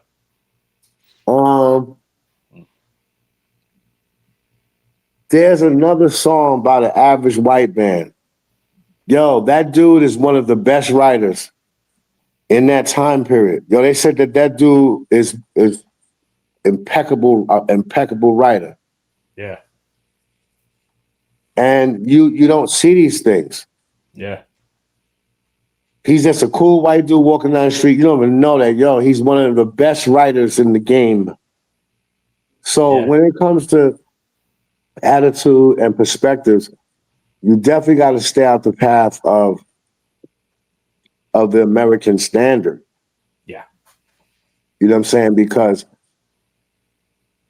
you know, to this day, man, no one has a more distinctive voice than Michael McDonald. And then you got cats like Bruno Mars, who's just like, I'm a great entertainer and I can sing and I'm dope with my shit. Yeah.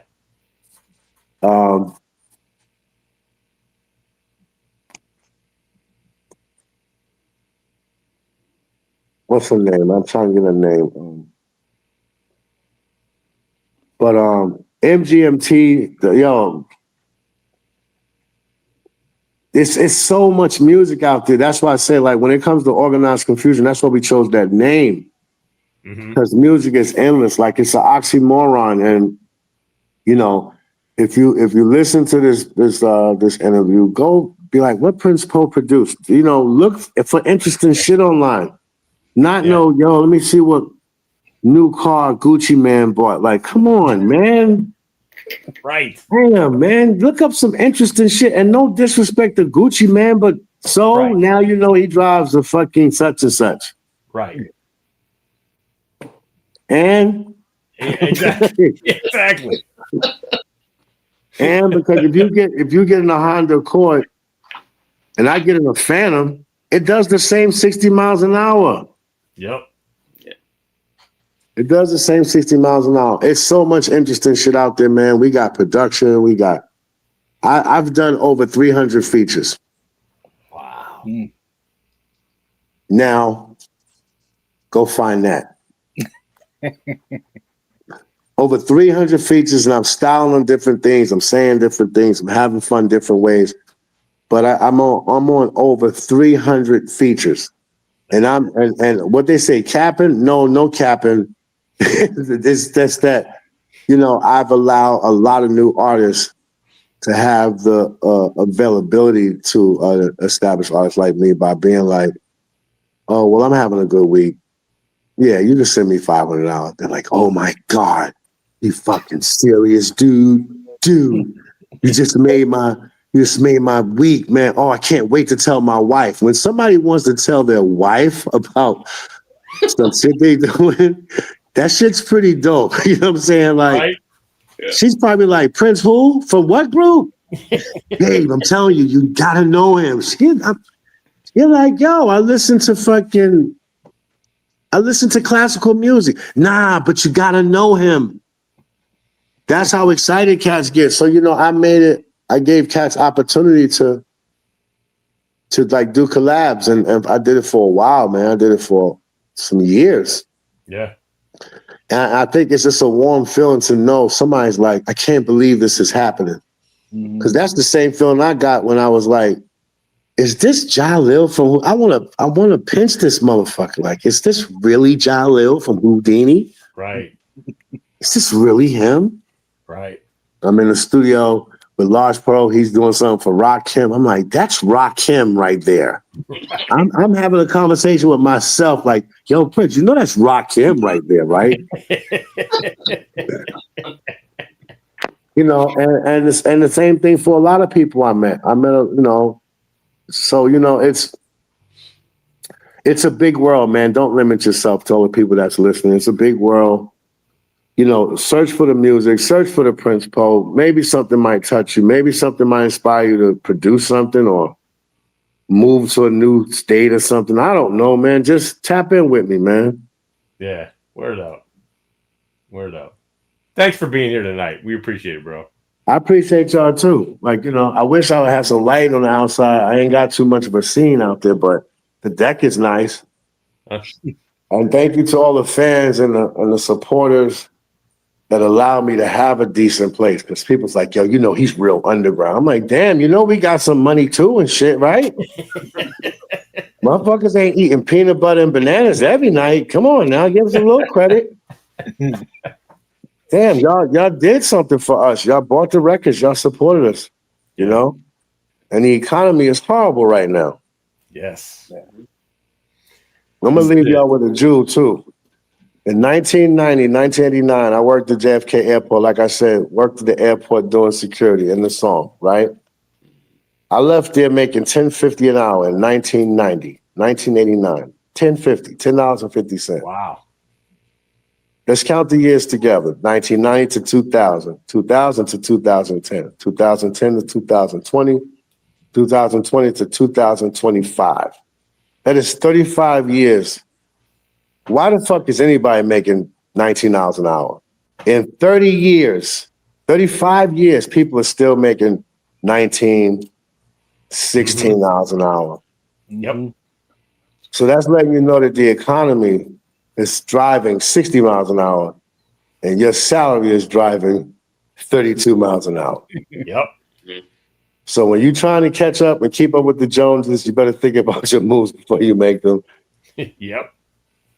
You know, trying to keep up with the Joneses and nobody know where they live at. Yep. So true. So just be mindful of living under your means and staying in your lane, man, till you get a faster car, because it's real serious out here. And you know, and I've learned over the time to not care about what people have to say about me. But if they talking about me that much, then evidently they're not doing something right about their own life. Because I don't really have that much time to be talking about people. Like, I'm trying to still figure this shit out. Right. Yeah. Word up. Yeah. All right. Thank you, sir. Prince Poe, everybody. Prince Poe. I love y'all, man. I gotta tap into all y'all Instagrams too, man, so I could be connected. Yeah, most definitely. Because that's giving me more interesting shit to look at. Because I'll be like, scroll. But, oh, by the way, shout out to Youssef from Black Medine. He just met you at the show the other night. At the Salute. Oh yeah, at the Boston. at the a Motor Technique jump off. Yep. Yeah, shout out to Motor Technique and Poison Pen too, man. Had a good show. Yeah, word up. So, all right, sir. Yo, thank you for having me. Yeah, anytime. Keep us posted with what you got going on, and anytime you want to come back, let us know. Oh yeah, I'll definitely be back, man. I'll definitely be back. Word up. I'm working on some things. All right. That's what we like to Appreciate hear. y'all, man. Appreciate y'all for real. Thank you so much. Thank you, sir. All right. All right. Peace. There it is. There we go. Prince Poe. That was dope. I'm glad towards the end there, I was like, we're getting late. I'm not going to ask him about Gemini, but I'm glad I did. Yeah, that was, Yeah, that was good.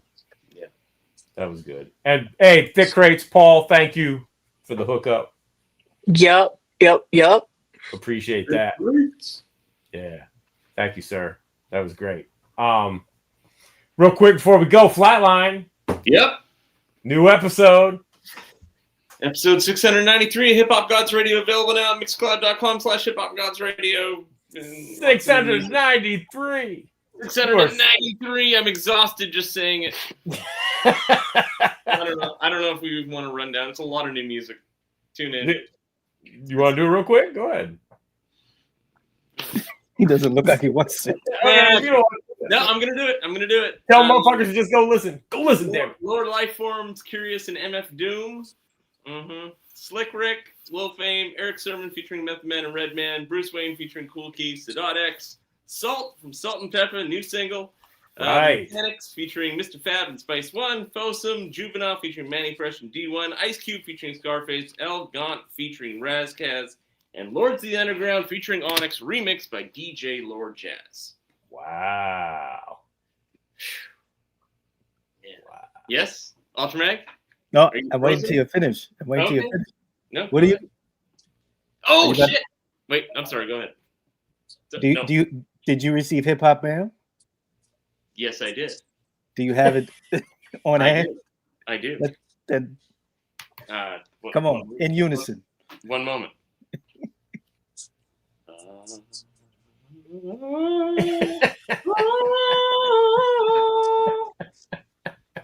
Word from our sponsor. Yeah, this is going to be available. Weaponizedrecords.bigcartel.com, I believe, is where they sell these. This is the latest Weaponized Records mixtape. It's not out until I don't have a calendar, like the 10th or something. Oh wow! It's DJ Grasshopper. It is fucking dope. It's probably the best mixtape they put out. I think Ultramag might agree. Wow! It's for me. It's specifically for me. That's saying a lot because, and that's funny you guys brought that up because I was actually just looking at reorganizing my mixtape series. I don't have that one yet. Yeah, you will soon. It's coming. Okay, but that's saying a lot because they put out some dope fucking mixes. Speaking for Ultra, I think this is what we want in terms of the mixes, the blends, the scratch work, it just flows so. It's pristine. Wow. Pristine. I don't have to say anything. Yeah. So, shout out to Guy. Shout out to Grasshopper. I've played his stuff on my show. He's always been on classic artist stuff. Yeah. Grasshopper's dope. But yeah, man, this is great. Also, I think it's available now. Jazz Kahina available also via Weaponized Records. Okay. Very, very dope album. And that is at weaponizedrecords.bandcamp.com, I believe. Okay. Yeah. I gotta get that. She's dope. Oh yeah, she's dope. Yeah, she's dope. Yeah, she's dope. Oh, that's right. That is out. Yeah. Yeah. That is out. Yeah. She's dope. Okay. And I think if the link's not there in our comments, it'll be there eventually. So, or in the description. I've been trying to go back and put the links in for our sponsors. So, but yeah, that's our show this evening. Thank you, everybody watching live, everybody watching on the replay. Probably a new Age Don't Stop this weekend. Yeah. Okay. Yeah. Well, he's healed. He's right. He's feeling better now. Yeah. Yeah. The maestro's feeling better. Yeah. Back in business on Friday. Yeah. And of course, the mixtape on Sunday, DJ Soulbuck holding it. Is it Soulbuck this Sunday? Yep.